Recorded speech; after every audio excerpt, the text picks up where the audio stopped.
Aquasia Commander 6 Carlos me ana meka ne sene tie na bia meka cho se ye de obuoni ni die kwan so ene be kasare a kire ye mpanifo no mo so de ahobrase atie esanse ye nti no te ba bia wote no ye ne ye de yetumi de ahye mum sase omo fanto o man Ghana fa ye ko bo hya asase ne so woni ye Moses ye ne Israel de omochi pesampa obedi wo bo hye so Asem di kabre ena edus midin de akwasi insia fa na sekese koma Kingdom Herbal Center over the Kingdom Garlic Bitters, Kingdom Garlic Capsules na badwa so eboye pa me se eye aduru ebo boost immune system emma enkwamo wo ni padwem akoditi yade no de bia no ye dinti yade ntimi ntina ni padwem enche obu won ma yade ba ni padwem no so nya para kakra bi no ane ho ato no because immune system na no den dada unya Kingdom Garlic Bitters anane capsules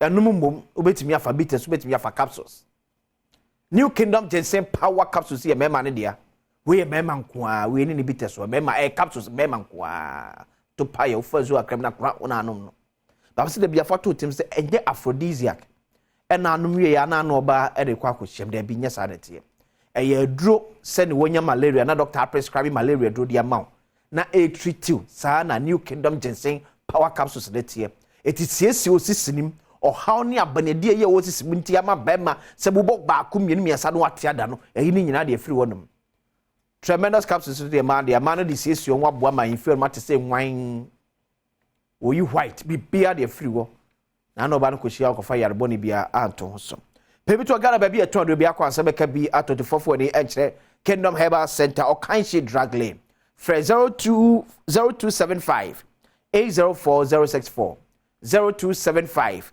804064 and 0302 938 153 0302 938 153 Kingdom osino challenge amikasi nyame anmu a kwase de di anim ye Adom instruma season 6 ye pa hontoma 330 pepepe ye nyina ye nhia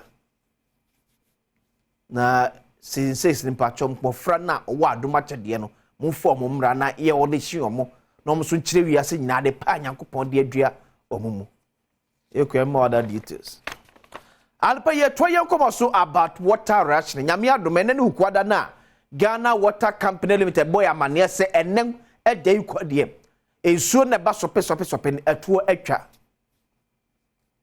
tinane da Ghana Water Company for eka kire no ba quick mame fanko achi way back last year 25th January 2023 Sharibo graphic Ghana Water Company for Mechiamo Stanley so ahu ye de Mechia Stanley Mate Mere ko graphic online na machire wade bi wo honum hwade de bia me ka tram se me ka ya no ahwe date no so this is the date January 25 2023 last year ochane 1 year pepepe Ghana Water Company Limited alerts public over possible water rationing.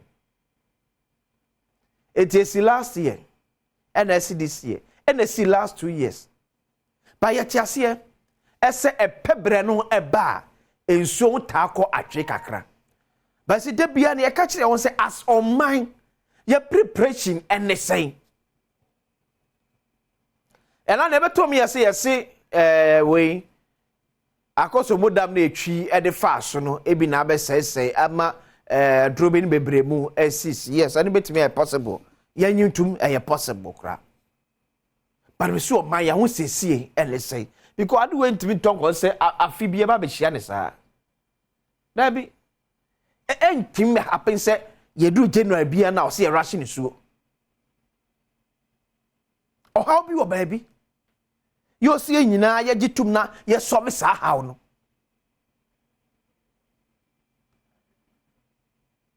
kan ye hu hia pa ba de so ya de ontumi nkwati ya dum kada betimi abia bi ompoma ama from Accra fam na ya to pipe mo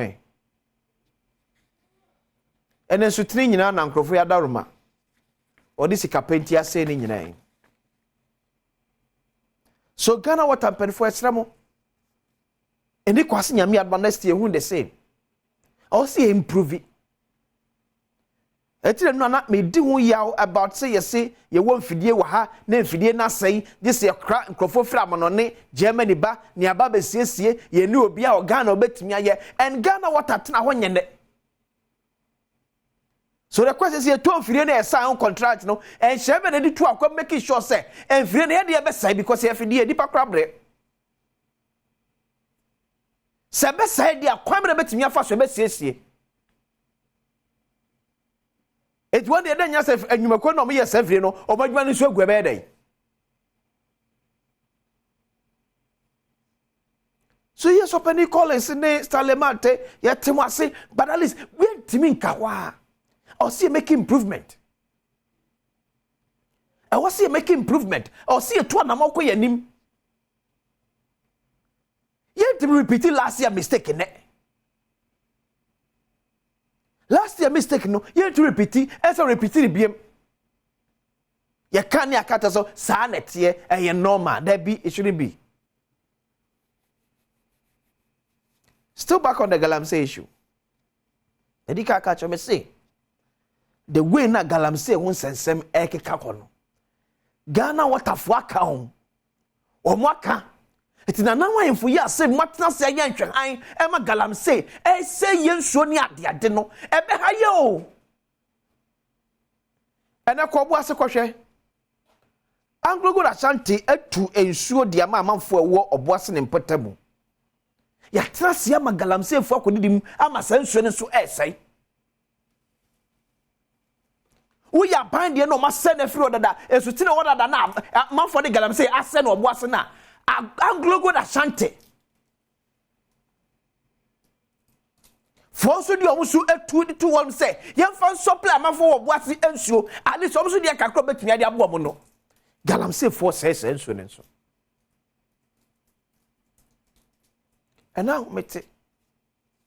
Ah, mete. There be a mekams yin na ka ho bi ne ya bedru ba bia ya ba bedri yin na me mitu me nyimi ho mfrim o mana akoko ye interest nation sakosinse benya bia di nko ade a o man say okay o ti sakosinse kwan pe ya de afa ne kon beda akosi benya pe we de sadu we no on say ye chechera so on tiase a de bia ga na kwa na chechera so ma ye ntiase Akete we mampanika se we sapo man das we church mampanika sa mubiem. Abra one kan Arabic. Brofo ni twi no kai. Yeah? And it was eza. Yes, because and try the doorso. And throw a coach in the doorso. Nipa kan Arabic. Wa ka shudish. Brofo ni twi ye bi no kai ade e chi asa pa kwabra ne se ko radio ni TV station ko church mampani se mo a o kai ni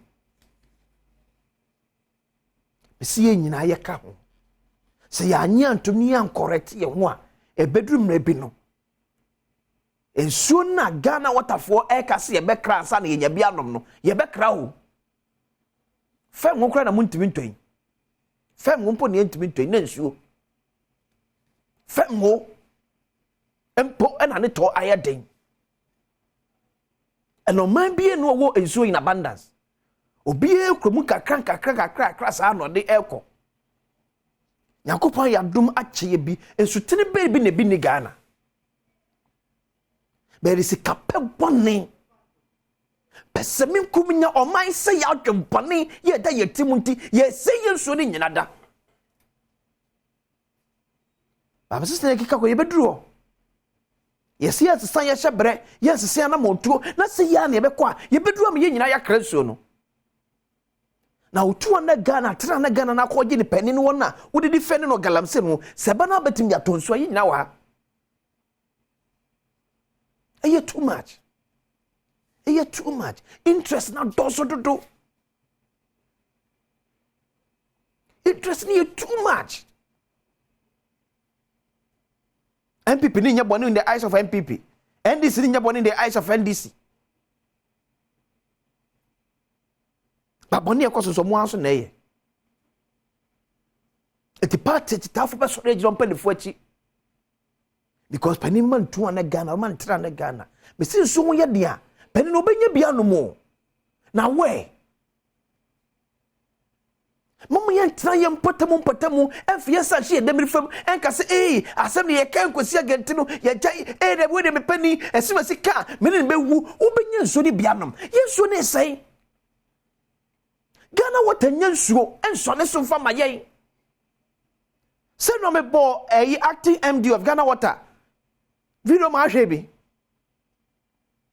also when the Western region and sumpa ya beso ne so kwa ye den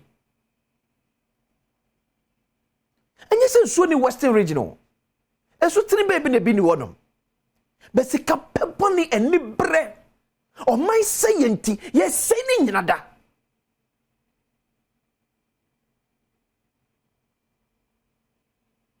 onka wasem ana atodi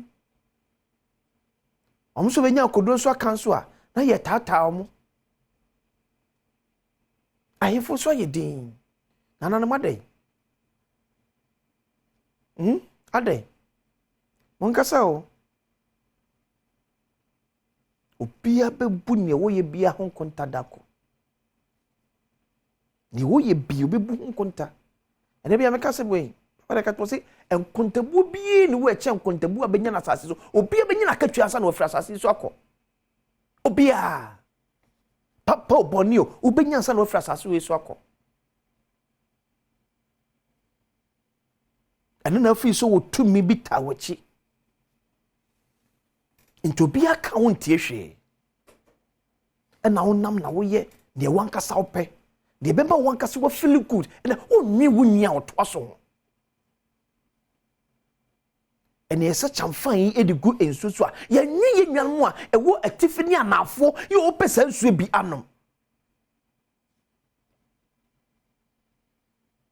afena hemfo bi so bo premier tu ye nyeman no mkromu a ye sibu ye nte ase ena wo se obi ampene ma ya ya anya etika obenya ska ye me ye de aye okwan moye na moye ne sei moye na moye ne sei because ye dada nkwan ne nsuo na ye nom no mpedefo ena motrase na ma ye ntwa ne papanefo ewutifo sikapefo pesemi kominyafo ese ni nyina ye dada nkwan no mo sei no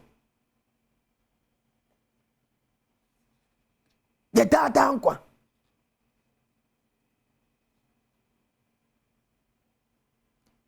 tibetim di galamse ase ye nsuo nyina ade che benom de ade che ade ne nyina ye benom ba mekanam ne kowie mampani aboa no a obubefu ba meto ye nto aba maame President of the Republic of Ghana, His Excellency Nana Adom Akufo-Addo. And he decided to protect everything in this country, including stones. Mampeni said no. And he people will say emwa kwa ye mradi afo mo no. And the responsibility of Mampeni to protect bibi biara wo ye maimu. Boni pani japade onkwa ade japade be ne che enso ya ye no